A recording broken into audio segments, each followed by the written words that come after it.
Hey, Beverly. Yes, I am. Hi, welcome everyone.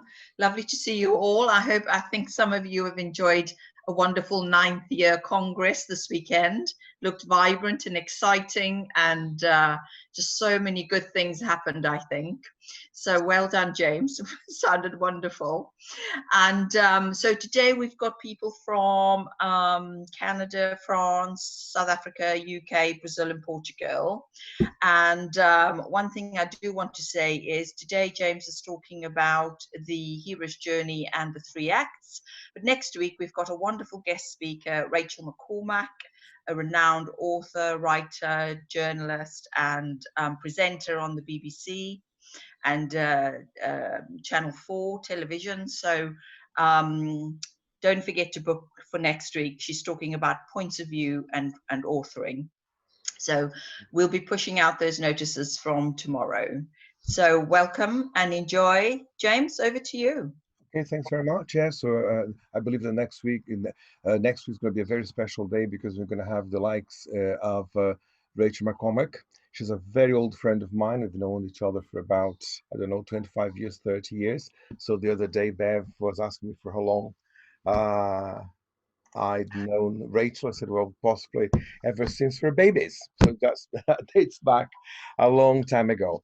Anyway, so last week we started talking about the hero's journey, and then we finalized that circle, which is the usually when we talk about hero's journey, we go around that circle and we see all the steps from the world as it was, all the way round to going back to a perfect world or a balanced world again. And so anyway, if you haven't watched if you have not watched, uh, uh, Beverly and I can actually post the recording from last week in one of my groups, and then you can see what I talked about the hero's journey. But anyway, so if you go on the internet, there's quite a lot about the hero's journey. Of course, not my take, but lots of people talking about that, so it's not that difficult to understand. Anyway, because today, and I'm sharing the screen with you now, just bear with me a second. Share screen, here we are. And today, I've got a calculator because it's going to be kind of a mathematics class. It's going to be literature or storytelling meets mathematics. And I've seen that Rachel has come in to say hello, but she cannot stay. She's going to stay only next week. Rachel, are you there? Hello, Rachel. Hello. Oh, hello. I was talking about you and I said you're going to give us the honor of joining from next week. So would you say hello before you disappear off? Yes, I'm afraid I have to be like the caterer to my mother's birthday tomorrow. So Right. So what are you going to do with us from next week? Next week, I want to do a talk all about how to create a strong character and the sort of rules and different techniques that you can use to create a totally believable character. Very nice. So thanks very much. So I'll go back to what I was doing before. Go back to your cooking if you like. That's okay. Rachel. Of course, next week's is going to be all tarted up. I'll be all tarted up, and I won't have spent about 2 hours in front of an oven. Absolutely, yes. So the camera is going to be in a proper position as well. Exactly. I know, yes, because that's possibly from a laptop or telephone, must be on a kitchen worktop. I'm afraid it's a kitchen worktop, Adam. Ah, that's right, yes. And I was telling them that we've known each other for donkey's years. I said practically ever since we were babies, at least from the time that I was thin. So that's a long time. I was thin as well. We both had waists when we knew each other. That's right, yes, that's true, but I still like flowers. So that's something. Right, I will see you all next week, and I really look forward to sharing my information. Thank you, Rachel. We look forward to seeing you next week. Okay, take care. Thank you. Bye-bye. Bye. Right, so that's Rachel. And next week, I'm just going to ask her to speak slightly more slowly. So it's going to be easier to understand for non-native speakers. And there we go then. As I said, so today is going to be like, let me see my camera at least. So it's going to be literature meets mathematics. The thing is, whenever we think of music, especially, uh, we we don't mind thinking of mathematics. However, when we think of storytelling, we think that storytelling tends to flow freely. Uh, yes, it does, and no, it does not. Of course, a story uh, tends to flow freely when we are creating the story. And when I say flowing freely, it means it comes out of your brain onto the page, and that tends to be kind of a straightforward process. I remember that 2 or 3 sessions ago, when we started the cycle of teaching sessions online, I was talking about the process of producing stories. But now, when a story is produced, when we start editing what we wrote, then there are ways of making sure that our story follows a certain pattern, which is going to read professional. And one of these, and we spoke a little bit about that last week. I don't know why I'm saying next all the time. Anyway, so last week we talked about the hero's journey, and this is just a very quick reminder of the hero's journey. It means that our hero, and we have to show that in our story, is where he or she is and the world in which he or she inhabits. And then something happens which kicks that hero into action, into doing something. Something is destroyed, and that hero wants to put things up back to normal. And that's what we call a journey. And then the hero starts on a journey. This journey transforms the hero because the hero is going to start walk towards solving a problem and learning from that. So the hero goes, and goes until it comes to a point and the hero says, "Oh my God, I cannot take that anymore. That's really the pit." At that moment, the story flips over and the hero learns something which is really going to help him solve his problem. Then he returns home transformed. It's much more than that, but that's in a nutshell what we saw last week. Because this week, what I promised you to do is we're going to talk about how stories or professional stories are ordered. Uh, this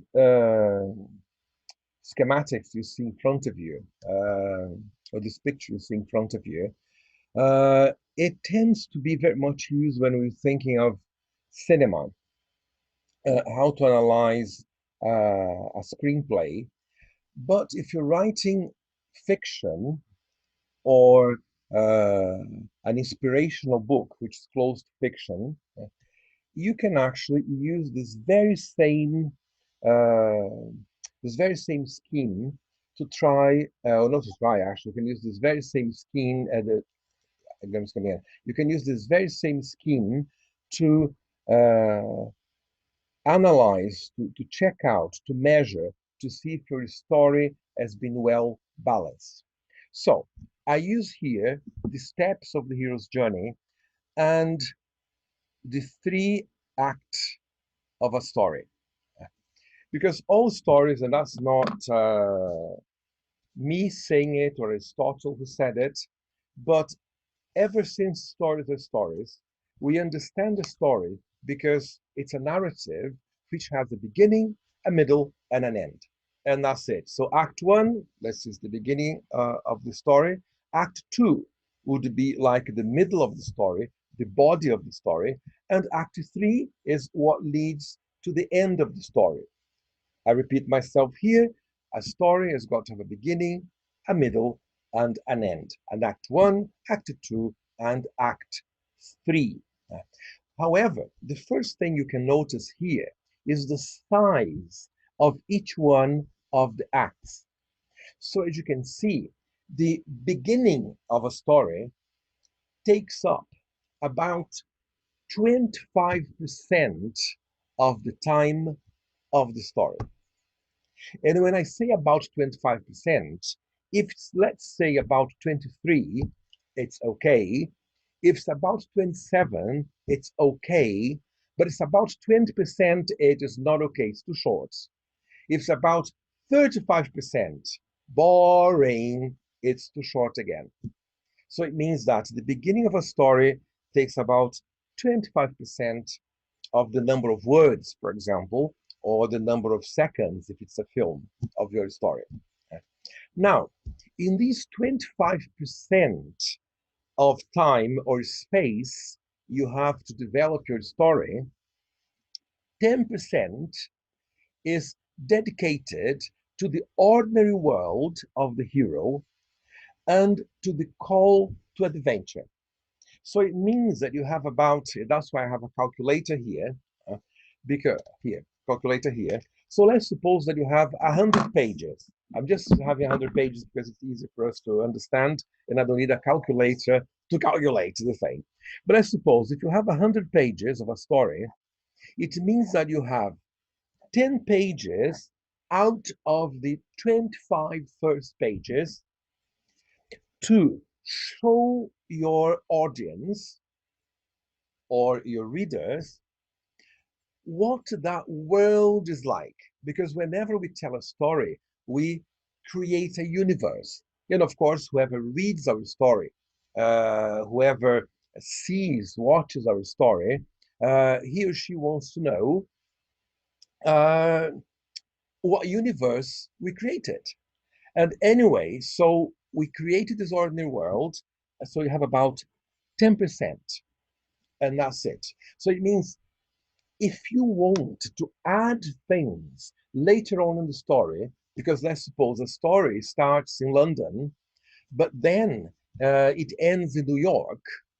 So it means that you may say, oh, but then do I have the, let's say, 10% of the book to show London, but when am I going to show New York? So it means that you have 10% of your book to show your audience or your readers that the story starts in London, but you're pointing out towards other places where your story is also going to develop.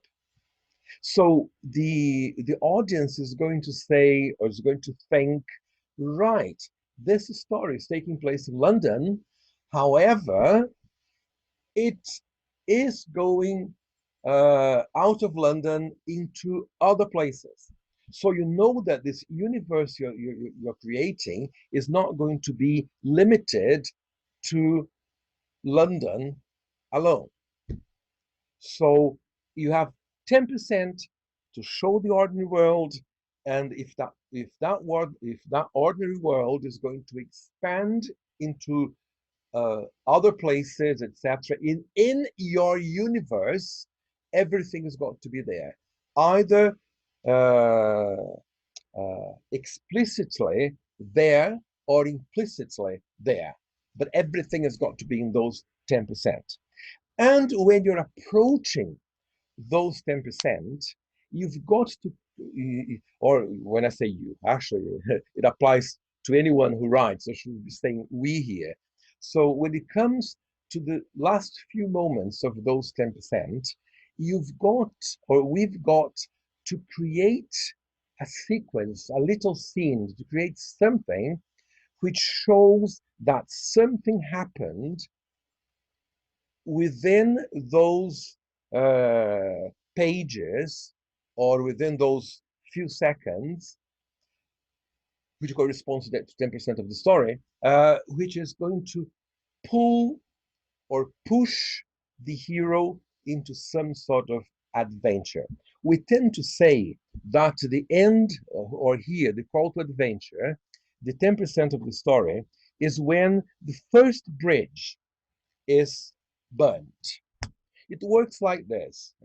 For example, we know that you're going to create this universe, which is, let's suppose London. I mentioned London before.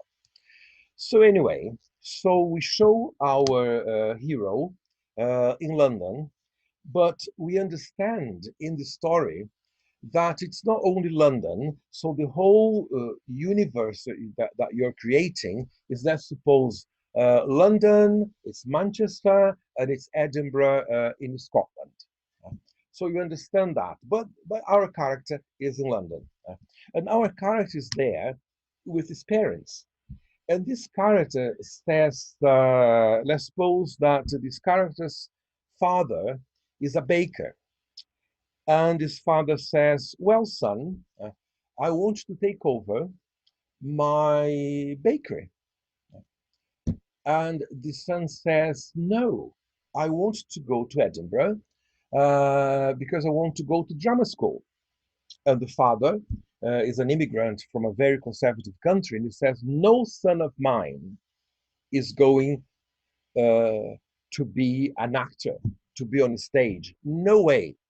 And he says, well, I was born and bred in London and I'm full of dreams and I want to go to Edinburgh. As you can see, I'm mentioning Edinburgh, the capital of Scotland, for whoever is out of the UK. I'm mentioning Edinburgh. So this character is actually mentioning Edinburgh to say, well, I'm going to go to Edinburgh because I want to study theatre, or I want to go to drama school. And the father says, no, no, no. And then he says, well, father, do you know what? I am 17 years of age. I can do what I like, and I'm going to go to Edinburgh. His father says, well, if you go to Edinburgh, never come back to me or never come back to London, never talk to me again, forget about your family. And he says, okay. And his father says, well, you're going to go to Edinburgh with very, very little money, because I'm not going to give you any money. So you have to resort to public means if you wanted to support yourself in Edinburgh. He says, well, so that's what I'm going to do. That's it. He leaves London, and then he gets to Edinburgh with very little money. Actually, the little money he has is that his mother, out of pity, slipped some money into his pocket when she was kind of saying goodbye, because his father, of course, didn't speak to him. So he goes to Edinburgh, first day, and he had £200 in his pocket. He said, well, 200 pounds in my pocket, that may be okay, because I can sleep in a hostel, it's fairly cheap, and I can eat from a very cheap supermarket, etc. So I don't need that much. And anyway, so he worked out that with £200, he could survive for about 10 days, maybe 12 days. And that would be enough time for him to get like a job at a cafe or something. That would keep him going. Then he'd go to drama school. Then his problem was sorted out. So it means that the moment he got to Edinburgh, he had this call to adventure, which was to go to drama school, and he does it. So it means that we had 10% of the time to show our audience that he was in London, he was having problems with his conservative father, who wants him to be a baker. He didn't want to be a baker. He wanted to go to drama school. His father said no. He decided to go anyway. His mother slipped some money into his pocket when she kind of said goodbye. He never spoke to his father. And then he gets to Edinburgh. He calculates that £200 may keep him going for about 10, 12 days until he gets something. And he gets there. When he gets there, and now we're coming to the end of the 10%, he is so tired that he decides to rest for a second at the train station, and he dozes off. He sleeps for a few seconds. When he wakes up, he realizes that his rucksack is missing. And actually, 150 pounds out of those 200 pounds that his mother had given him was in the rucksack. So the only thing he had was actually 50 pounds in his pocket. And the little money that he had used to buy his train ticket. So at the end of the day, now he had 50 pounds only to keep him going until he got a job, until he could resort to some sort of public funds. And then he says, well, I have an idea. It's kind of warm today, and I'm going to sleep in a park. So it means I'm not going to waste any money paying for a hostel or anything. I'm just going to drink water, eat as little as I can, and maybe in 2-3 days I should be able to land a job, and that solves my problem. Anyway, that night he's sleeping in a park across from the station in Edinburgh. Some thugs, some bad people, some thugs approach him in the middle of the night, try to beat him up, and take his last bit of money, his 50 pounds. Now he has nothing.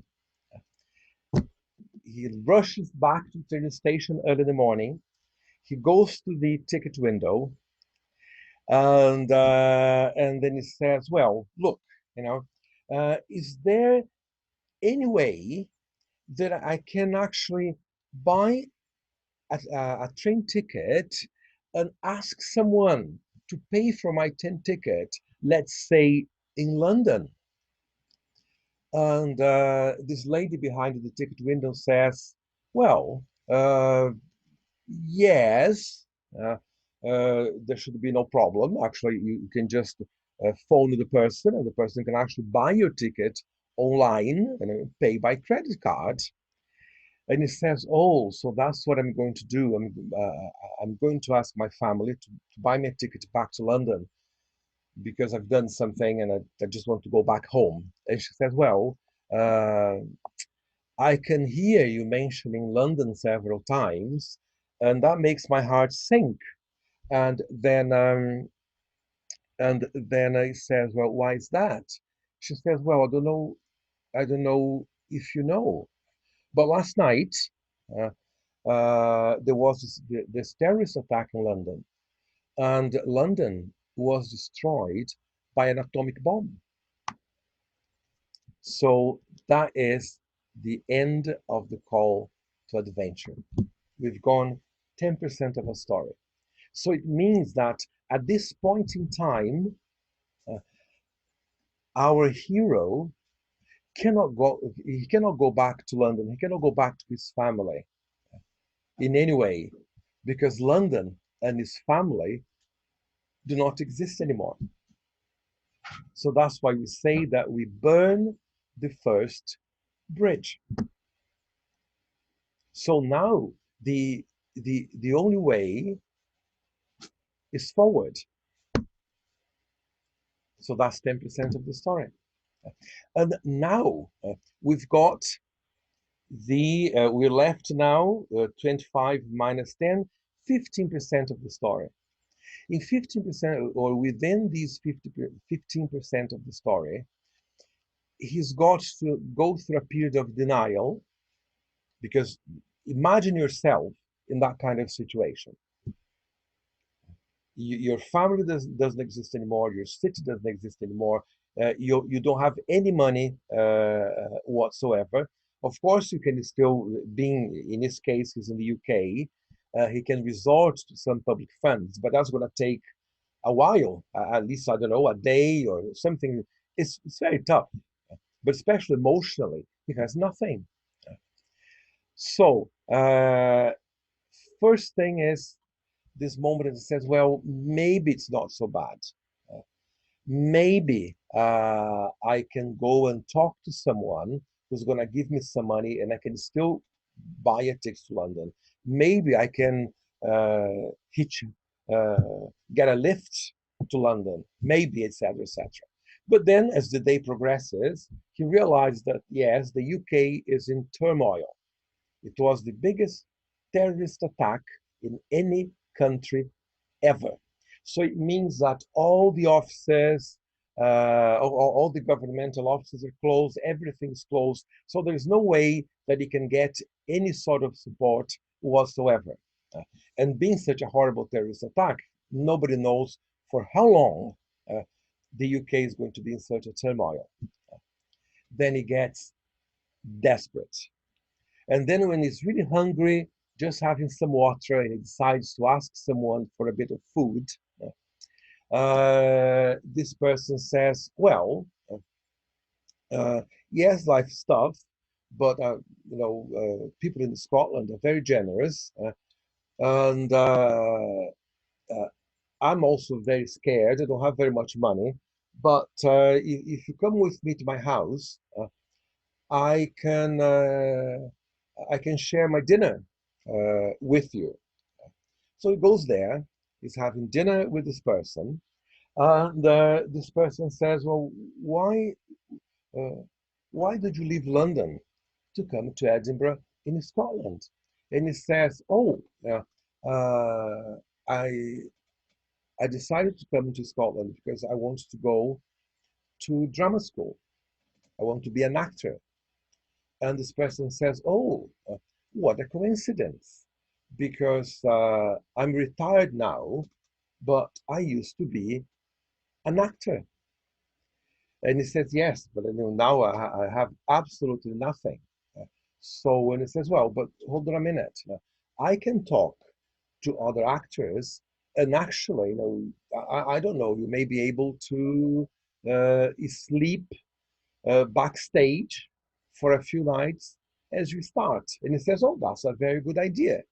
Uh, he uh, he goes with this retired actor who talks to people at the theater, and they agree on this person sleeping backstage for a few days until he gets his life sort of back to normal, even though Britain is in turmoil because of the terrorist attack, because London doesn't exist anymore. So now he met his mentor, and he's crossing the threshold. So now he left London. London doesn't exist anymore. He cannot go back anywhere. The UK is in turmoil, and the poor soul uh, can, cannot even resort to public funds because, of course, everything is in turmoil. However, he was lucky enough. When he was hungry, he was asking for food. Someone was kind enough, took him home, fed him, and he told this person that he wants to be an actor. It was a retired actor by coincidence, and then this retired actor says, "Right, there might be a place for you to stay, sleeping backstage for a few days until you get back on your feet." So it means that that's the end of the 25% of your story.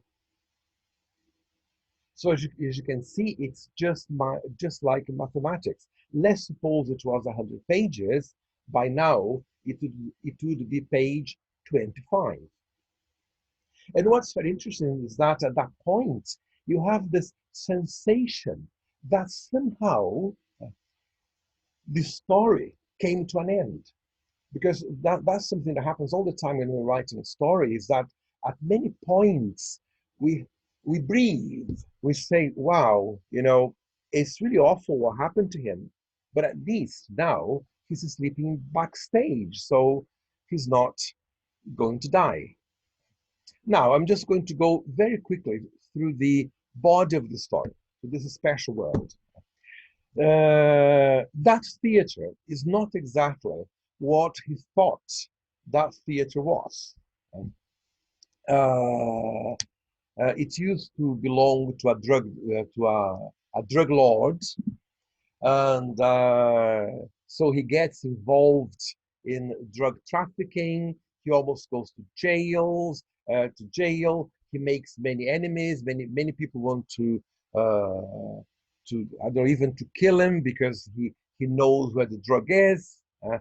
It comes to a point that the drug lord is killed by a rival, and only our hero knows the secrets to where the drugs are, and this very powerful enemy of his ex-boss comes after him, locks him in a hotel room, and he starts torturing him.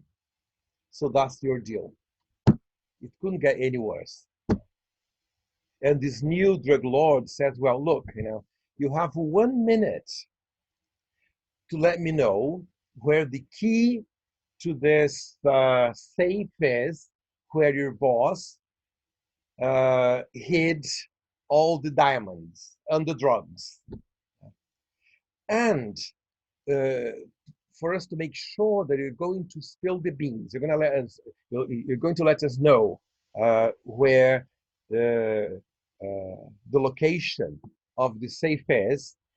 At every 10 seconds, we're going to pull one of your tooth out. So they get, they come up with a very unsuitable tool. They're like a wrench, and they get his first tooth out. It's terribly painful. And they say, where is the safe? And in pain, he says, well, if I tell him where the safe is, so he knows they're going to get all the money, he's going to get everything. Because remember that he lost his family, he's lost his money, he's lost his dignity, he's lost everything. He doesn't have anything in the world, but the key, he knows where the key is, so that safe is full of diamonds, full of drugs, so if somehow he can go back to having a proper life later on. He says no, second tooth. He says no, third tooth. He says no, fourth tooth. He says no, fifth tooth. But then he's really screaming very, very loud. When they go to the seventh tooth now, there's a knock at the door. And this torturer goes to the door and says, go away, we're just having fun in the room here in the hotel.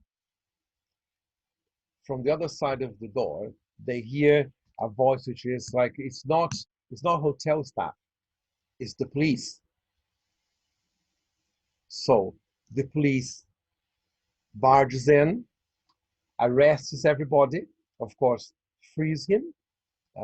He has to go to the doctor, he has to go to the dentist, and then he goes into psychotherapy, and then he says, well, now I'll get back on my feet.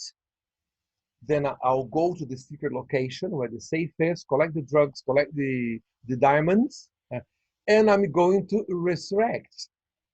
So it means I'm going to go back to my old life. I'm going to be a rich man. So that's it, even though London doesn't exist anymore. Right. So he put his implants. So in 6 months' time, he's back on his feet, beautiful new teeth, people in jail, etc. And he thinks it's safe enough to go, gets drugs, gets diamonds, starts selling everything, get a bit of money, and his life is going to go back to normal. Right. To go to this secret location, he's got to go by train. So he goes to Edinburgh train station to get on a train, and there he sits, and a young man sits by him as well, and he says, well, mate, like you don't seem to be well, because of course he's always sparkly. Now he's a rich young man. He was 17 when this story starts. Let's suppose that he's about to turn 18 now. So he sees this other young man and says, well, mate, how are you? The other one says, well, I'm really not well, because I'll tell you something. I'm from London, As you know, London doesn't exist anymore. And I was uh, uh, uh, I was an illegal immigrant in the UK. So of course, my family and I had no rights or anything. But anyway, so we're trying to hide for a while to see what would happen afterwards. And I thought everything was okay. And I decided to go to Manchester. And Manchester is between London and Edinburgh, if you're not from England, or from the UK. And says, well, and I had decided to go to Manchester because I wanted to go to drama school. But then I got to Edinburgh. London was destroyed. So I was in Edinburgh without any money, anything, no rights, because I am an illegal immigrant. And this person says, well, I'm going to give you enough money to come to Edinburgh. And as summer is approaching, you can work on my farm picking strawberries, and I can pay you £1 an hour as your wages. So it means it's very little money. But anyway, so he came to Edinburgh, and this person who was supposed to pick him up from the train station never turns up. So there he is, hungry, thirsty, no London, no parents, and a dream very similar to the dream that our hero had. And he says, well, look, mates, today is your lucky day because I'm just starting my own drama school in Edinburgh. And if you want, I've got a vacancy for a receptionist. And he says, oh, that's very good news. What's the address of your school? And he says, well, I can give you address in the next few days, but now let's go across the road, let's find a hotel, and you can stay there on me for 10 days until I come back, and the school is going to open and you're going to be the receptionist. A fortnight later, so, that means 2 weeks later, our hero, of course, he went to the secret location, got the drugs, sold the drugs, got the diamonds, sold some of the diamonds, tried to launder his money, rented a place to open this drama school, opened the drama school. This boy was the receptionist, and his life now is back to normal. So it means he's got a life again, and his dream came true. He went to a drama school, even though it was not other person's drama school, but his own drama school. And he was able to help other young people with a dream of going to a drama school, even though London doesn't exist anymore. So it means that the moment 6 months later, the road back starts, which is when he had his teeth fixed up, all the implants and everything, so his life was going to normal, and he starts the last 25% of the story.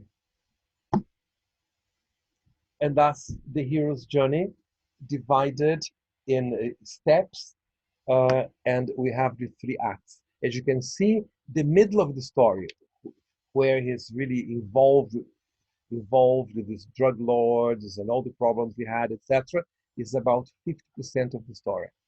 And halfway through these 50% of the stories is when things really got very bad. That's when he was being tortured. That's when his teeth were being pulled out so that he'd confess, he'd tell where the secret location of the safe with the money and diamonds was.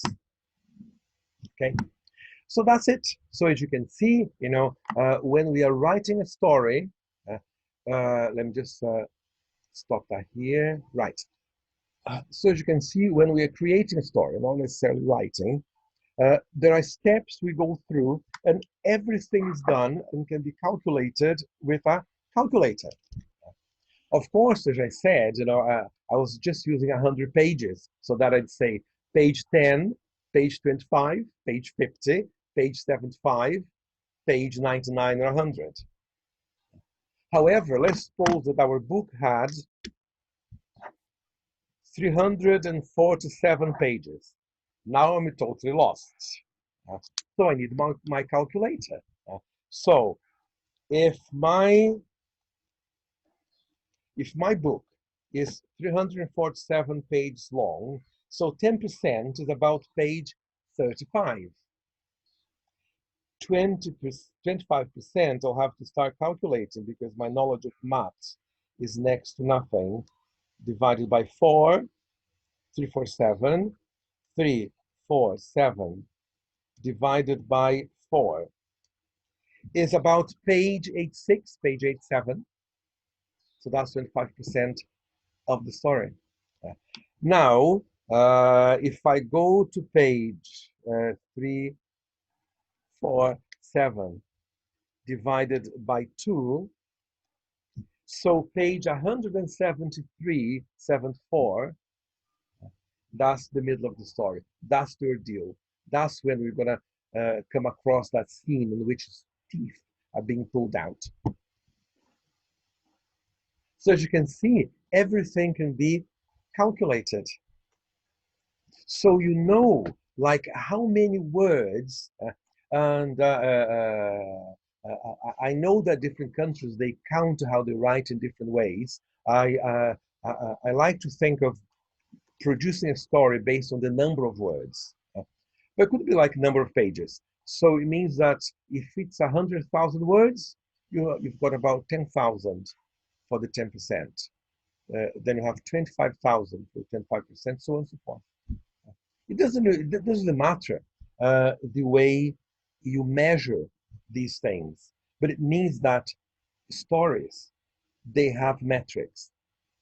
Because after all, you know, when we are writing a novel, a good novel is a cousin of poetry. And poetry demands some sort of rhythm, some sort of metrics. Of course, poetry, we've got this very quick metrics. However, in a story, we still have it, but it's spread from the beginning to the end of a story.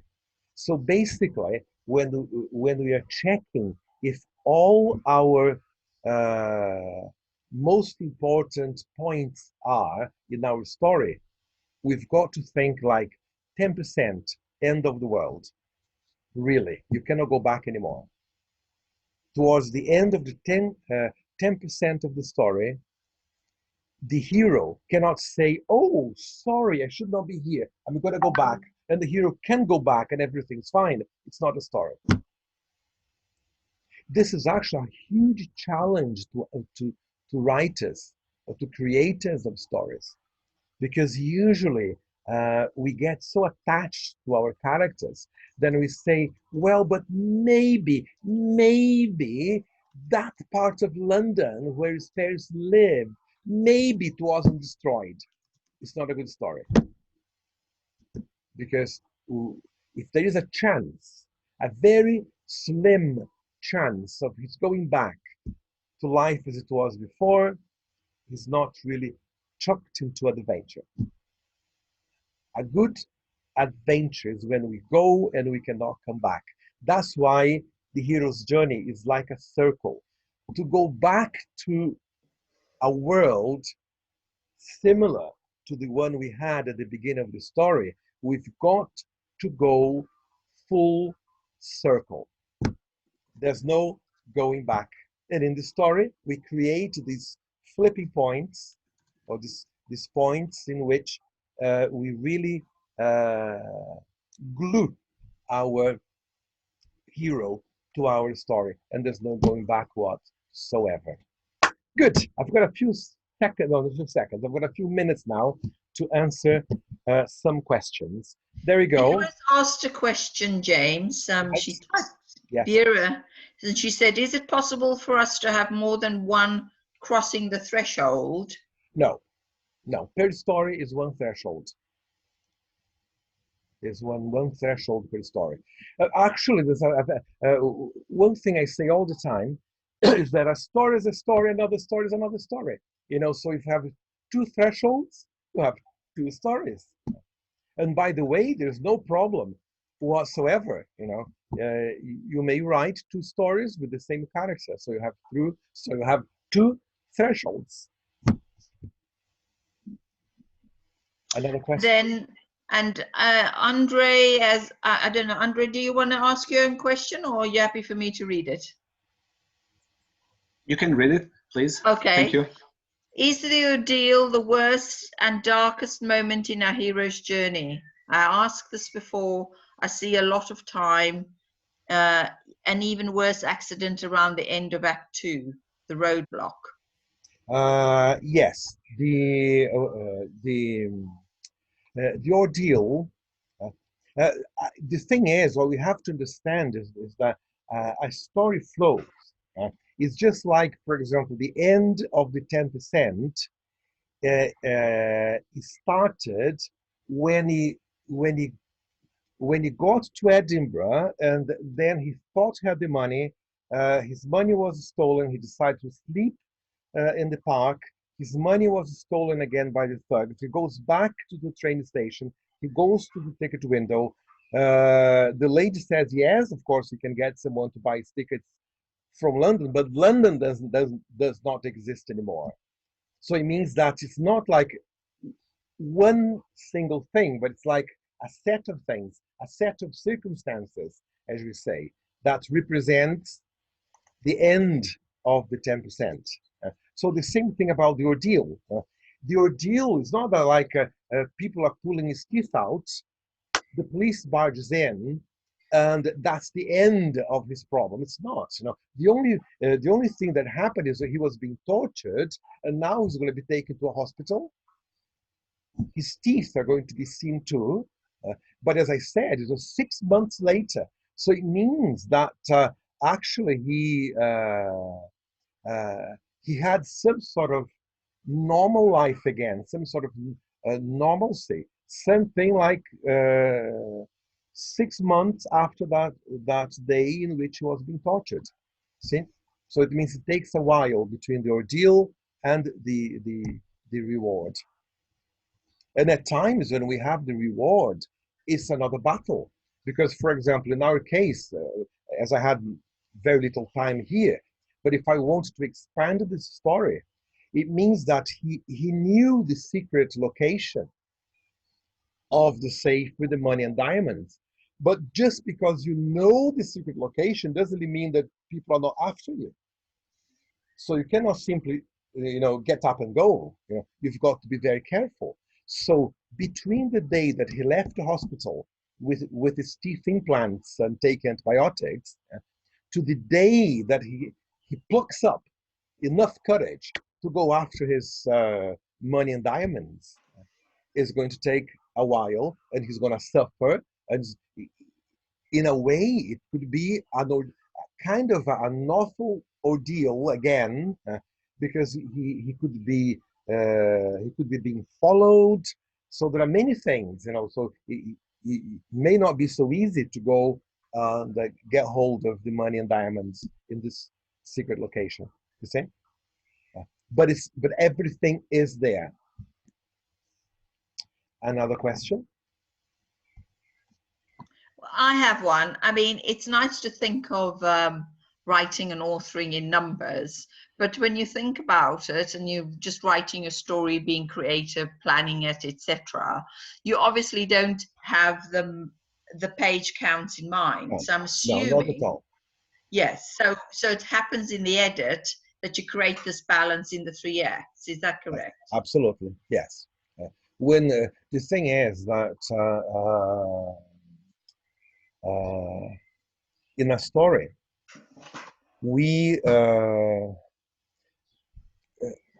because usually we think of the writer or the author.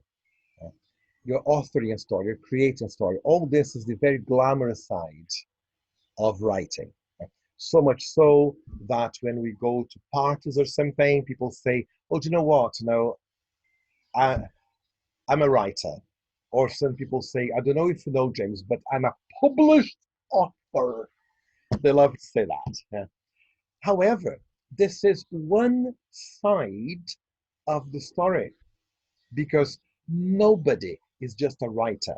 Nobody is just the author of published story. We are two things. We wear like two hats. One hat says, yes, we are a writer, an author of a published story. But the other hat says we are an editor. And you need both hats. However, there's a caveat here, because you cannot wear both hats at the same time. So it means that when you're writing, you're a writer. You let it flow, whatever, just, I don't know, get up and go, write. And when you're editing, get your calculator if you can, and calculate. I've seen, and that's something that whenever I'm dealing with authors, at times I just say, go and look for a better expression, go and look for a better word. Because the thing is, some people are writing and they think, well, if it's English, people say, well, there are, just as if thesaurus doesn't exist. Or if they're writing in Spanish or Portuguese or French, it's just as if a dictionary of synonyms and antonyms does not exist. No, when we are writing, we go back to dictionaries, we go back to some of these idioms, dictionaries, and lists of expressions, lots of things. And then we see what best fits that story that we are telling. For example, in this story I was kind of coming up with, there was a scene in which I said, well, he's going to be mugged by the thugs in a park in Edinburgh. Let's suppose that I wanted to make this scene very realistic. I'd have to do a bit of researching. First, are the thugs from Scotland? If they are, their English is going to have some characteristics which differs from English in London. Is the author aware of that? Or these thugs are going to speak Cockney? So it means that they also immigrated from London. So something that you decide, no, the thugs there, they're going to be Scottish. So it means that they have to speak Scottish English. Now, when you're being mugged at night by thugs in a park in Edinburgh, in Scotland, by Scottish thugs, how do they speak? What do they say? I'd have to go online and find out. I've never been mugged in Scotland, so I've no idea. I've no experience. I've been mugged in Italy, I've been mugged in Brazil, but I'm never in Scotland. So I don't know what they say. So it means I'll have to find out. See? So it means that the whole process, and whoever is doing the legwork, so as to say, to find out all these things, would be the editor, not the author of a published book, because that's the end process.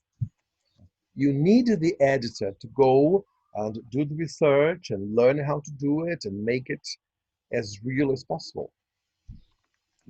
So that's something which is that people tend to forget. But you have these two people in one, author or writer and editor. And the editor, yes, the editor is going to say, look, I've got this beautiful 10% of my book. How many pages did I use for those 10%? Oh, it's 100 pages. So it means that your book is going to have 1,000 pages.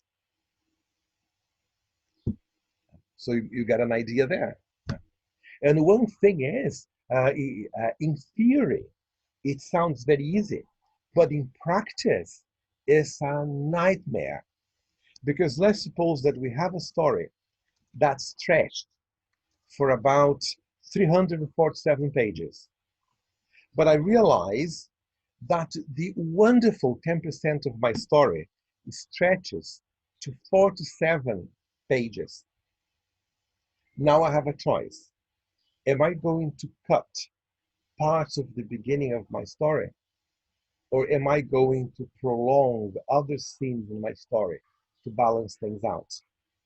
And then you say, no, no, no, these 10%, they're really necessary. They're wonderful 10%. So now it's going to be 47 pages for the 10%. So it means now that your book is going to be 470 pages long. Now, you come, I need a calculator now, pardon me. So now you came to, oops, 470 pages now, divided by 2. So you came to page 235. You say, well, here is the ordeal. That's going to be the scene in which he is locked in a cage and the dragon is going to come with a spoon to feed on his blood that is going to hop. It's really awful. The ordeal.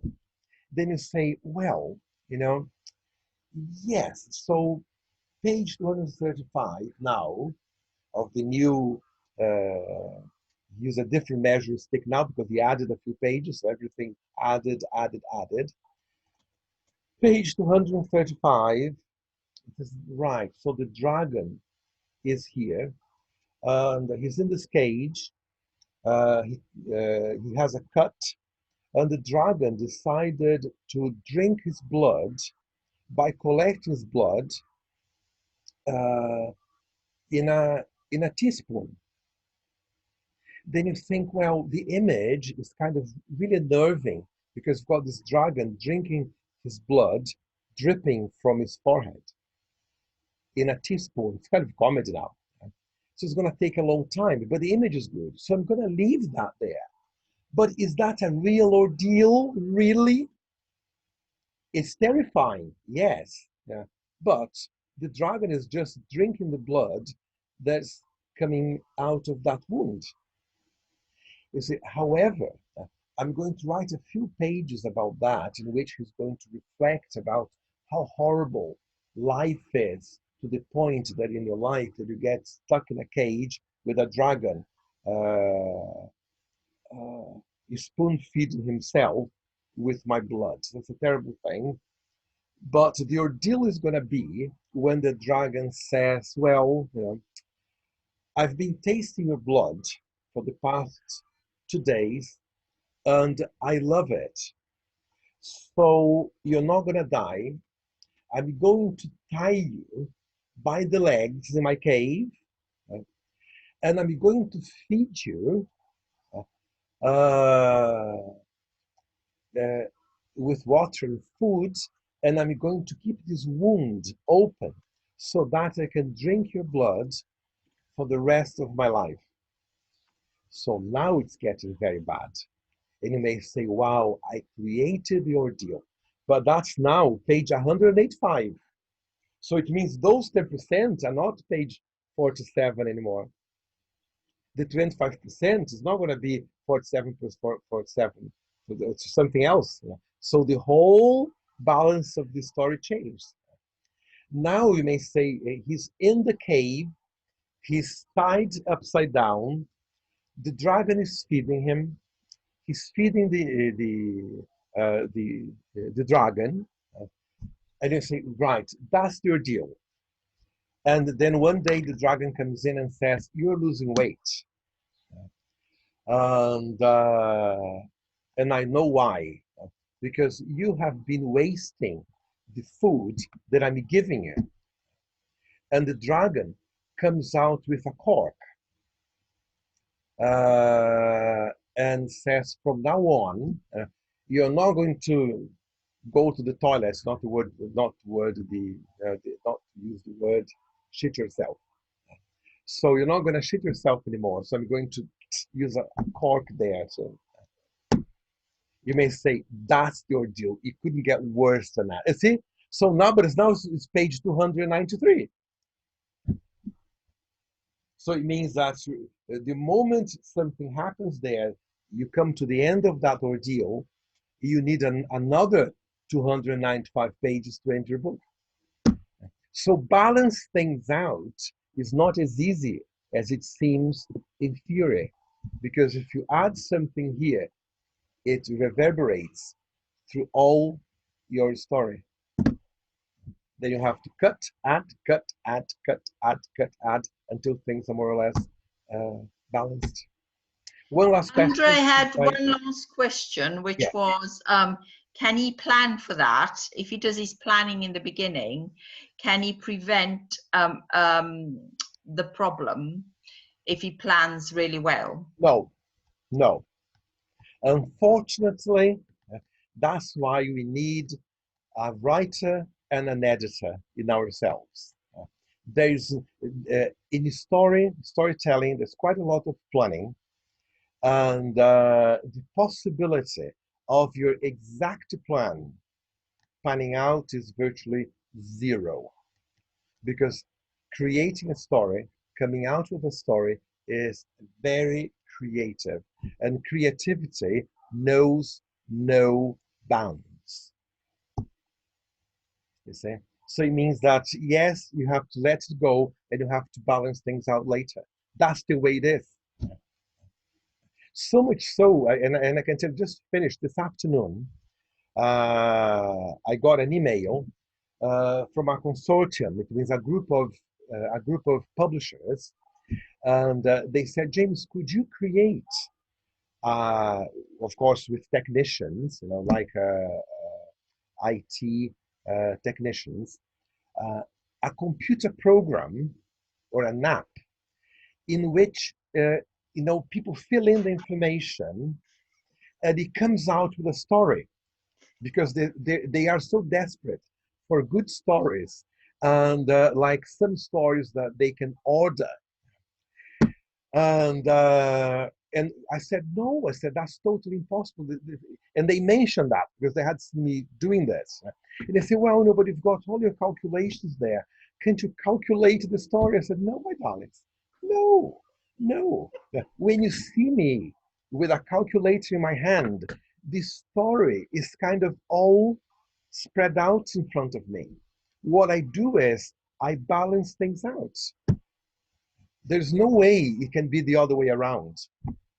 If you could, nobody can't. It's creative. We never know. When we start writing a book, could be any type of book, we never know. It's always a surprise. But it doesn't actually mean that it's not an unedited surprise. It should be a good edited surprise. Beverly.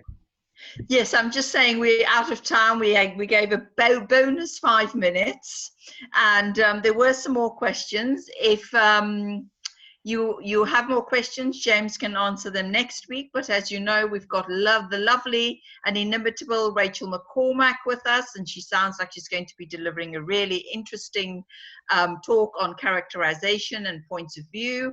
So thank you everyone for joining, and we'll see you next week. See you well all. Done. Thank you. Thank you, James. Bye. Thank you, James. Bye-bye. Bye-bye. Thank you, Bev.